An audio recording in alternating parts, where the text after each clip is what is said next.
Há muito tempo, séculos atrás, em uma pequena parte desse nosso vasto mundo, vivia um povo chamado de Os Filhos de Israel. Desses filhos surgiram certos homens e mulheres através dos quais Deus se revelou para toda a humanidade. Um deles foi Gideão, o libertador. Numa distribuição, Works, editora, Gideão, o Libertador, um episódio do Velho Testamento. Versão brasileira, Estúdio de Cinema, São Paulo. Deus havia dado ao povo de Israel a terra de Canaã como prometera. Sob Josué, os israelitas serviram ao Senhor e obtiveram a sua bênção. Mas com o passar do tempo, eles se tornaram amigos das tribos pagãs de Canaã e começaram a adorar os seus ídolos. O maior entre eles era o deus Baal. E quanto mais os israelitas reverenciavam os ídolos, mais sofrimento vinha sobre eles.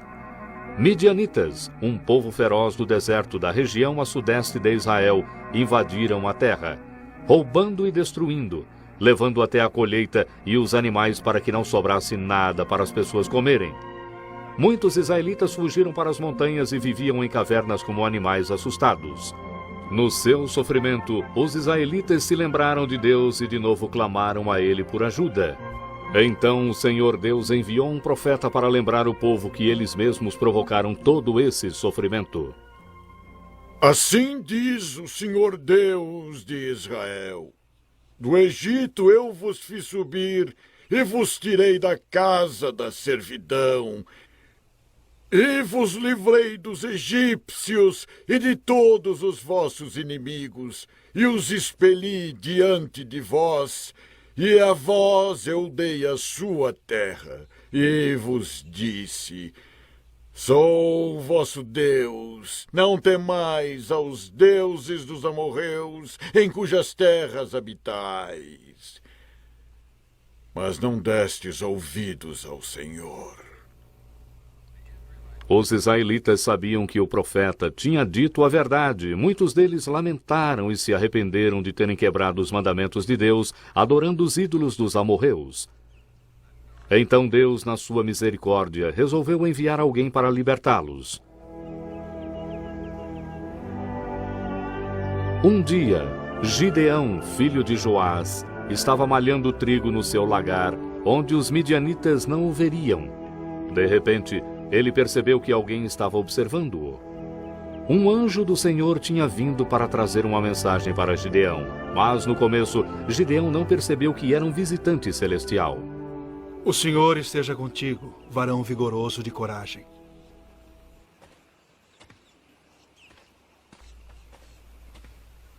Se o Senhor está conosco, por que tudo isto nos aconteceu? E que é feito de todas as suas maravilhas que nossos pais nos contaram, dizendo: não nos fez o Senhor subir do Egito? Porém, agora o Senhor nos desamparou e nos entregou nas mãos dos midianitas. Vai nessa tua força e livrarás Israel dos midianitas. Porventura não te enviei eu?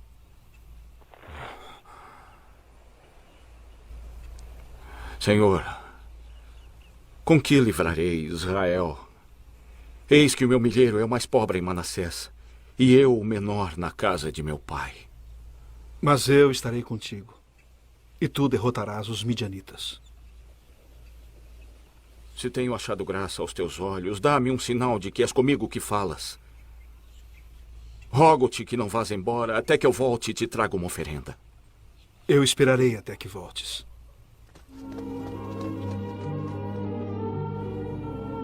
Quando Gideão voltou com presentes de pão, carne e caldo, o anjo do Senhor lhe disse para pôr o pão e a carne em uma rocha e despejar o caldo sobre eles.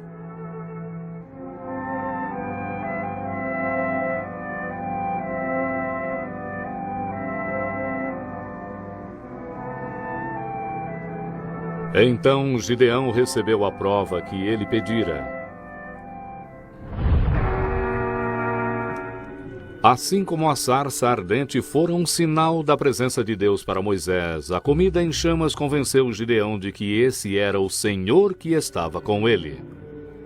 Mas quando Gideão se voltou para ele de novo, o anjo tinha desaparecido. Então Gideão ficou com medo, mas Deus falou com ele, confortando-o. A paz esteja contigo. Não temas. Não morrerás. Então Gideão edificou um altar naquele lugar e o chamou de Jeová Shalom, o que significa o Senhor é paz.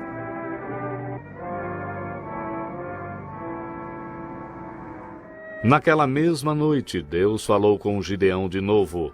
Ordenou que ele destruísse o altar de Baal que ficava na cidade do seu pai e construísse lá um outro altar, onde o povo pudesse adorar o Senhor. E Gideão disse que o faria, mesmo sabendo quanto ele enfureceria aqueles que adoravam Baal. Como Gideão temia a sua família e os habitantes da cidade, ele não ousou destruir o altar de Baal de dia. Mas uma noite, com a ajuda de 10 servos leais, Gideão destruiu o altar de Baal e construiu um altar ao Senhor. Na manhã seguinte, quando o povo veio adorar Baal e encontrou o seu altar derrubado e o pilar da sua deusa destruído, eles ficaram furiosos. Quem fez isso? Nenhum de nós faria uma coisa dessas! Eu sei quem fez isso. Foi Gideão, filho de Joás. Gideão deve morrer! Vamos até a casa de Joás para que ele entregue o seu filho a nós! Ele tem razão. Gideão, ele tem que morrer! Vamos! Ele tem que morrer! Tem que morrer! Ele tem que morrer! Então os adoradores de Baal correram para a casa de Joás e exigiram que lhes entregasse Gideão para que fosse morto.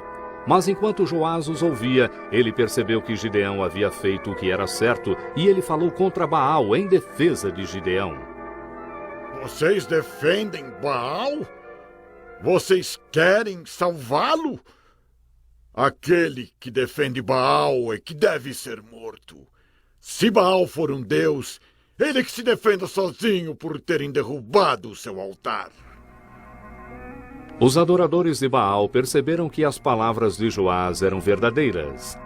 Se o Deus ao qual serviam era realmente Deus, ele mesmo não teria punido Gideão? Então começaram a duvidar do poder de Baal e não tentaram mais punir Gideão. Isso deixou Gideão livre para realizar o plano de Deus: levar Israel à vitória sobre seus inimigos. A tarefa de Gideão não era fácil. Um grande exército de midianitas tinha cruzado o Jordão e estava acampado no vale de Jezreel. Além disso, os amalequitas, uma outra tribo do leste, tinha se unido a eles. Assim, a derrota de Israel parecia certa. Mas, iluminado pelo Espírito do Senhor, Gideão enviou mensageiros por toda Israel para reunir os soldados. E enquanto ele esperava por eles, Gideão pediu uma outra prova a Deus de que ele era o homem que livraria Israel dos midianitas.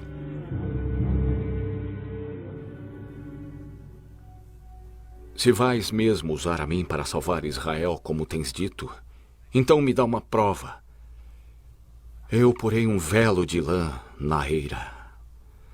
Se o orvalho estiver somente no velo e a terra em sua volta estiver seca, então eu saberei que hás de livrar Israel por minha mão, como tens dito. Na manhã seguinte, Gideão correu para a eira, onde ele havia posto o velo de lã. Para sua surpresa, a terra em volta do velo estava totalmente seca.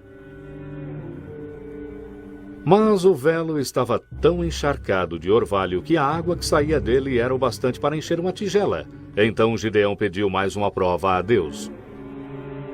Não te enfureças comigo, ó Senhor, se te pedir mais uma coisa. Rogo-te, deixa-me fazer um outro teste com o velo. Que só haja secura no velo e que haja orvalho em toda a terra. Na manhã seguinte, Gideão correu de novo até o velo. Dessa vez toda a terra em volta estava molhada de orvalho e apenas o velo estava seco. Então Gideão sabia que Deus estava pronto para ajudá-lo a levar o seu povo à vitória.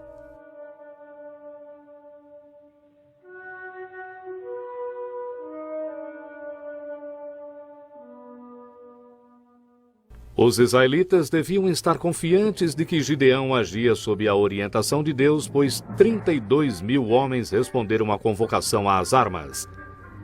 Mas Deus disse a Gideão que eram muitos.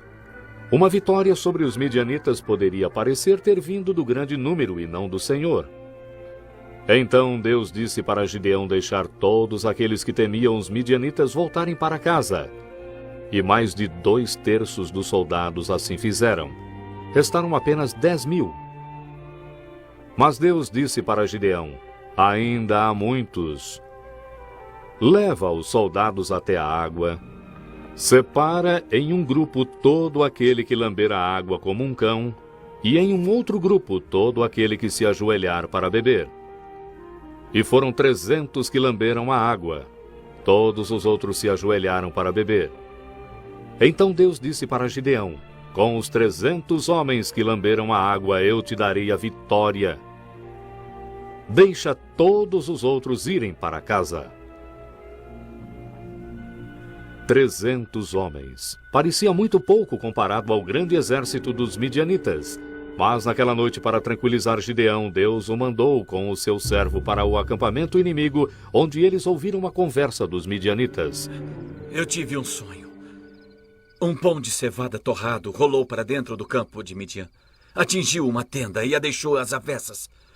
E a tenda ficou no chão. Isso é a espada de Gideão, um homem de Israel. Nas mãos dele, Deus colocou todo o campo de Midian. Quando Gideão ouviu a explicação do sonho, ele se ajoelhou e agradeceu ao Senhor. Então ele correu de volta ao seu campo para contar as boas novas aos israelitas. Levantem-se, porque o Senhor tem dado todo o campo de Midian em nossas mãos. Naquela noite, os israelitas se prepararam para a batalha de modo estranho. Cada homem carregava uma trombeta e uma tocha acesa escondida em um cântaro. Ao comando de Gideão, eles marcharam em silêncio para o campo dos inimigos e o cercaram por 3 lados. E à meia-noite, quando os midianitas estavam dormindo, Gideão deu o sinal de ataque. O barulho das trombetas e a quebra dos cântaros, as tochas acesas e os gritos do nome de Gideão, tudo isso convenceu os midianitas de que estavam cercados por um grande exército. Assim eles fugiram na escuridão, se atropelando e se ferindo na sua correria. Então Gideão enviou mensageiros ao povo de Israel e mandou que perseguisse os midianitas. E assim Gideão e o seu povo obtiveram uma grande vitória, e mais uma vez a paz veio a Israel. Em sua gratidão, o povo de Israel quis tornar Gideão o seu rei. Domine sobre nós, você e depois o seu filho, e o seu neto depois de você, pois você nos livrou dos midianitas. Sobre vocês eu não dominarei. Nem tampouco meu filho sobre vocês dominará. O Senhor sobre vocês dominará. E assim Gideão lembrou a seu povo que o Senhor os libertou e que deviam servir fielmente a ele como o seu rei. E a terra teve paz enquanto Gideão viveu e o povo permaneceu fiel a Deus.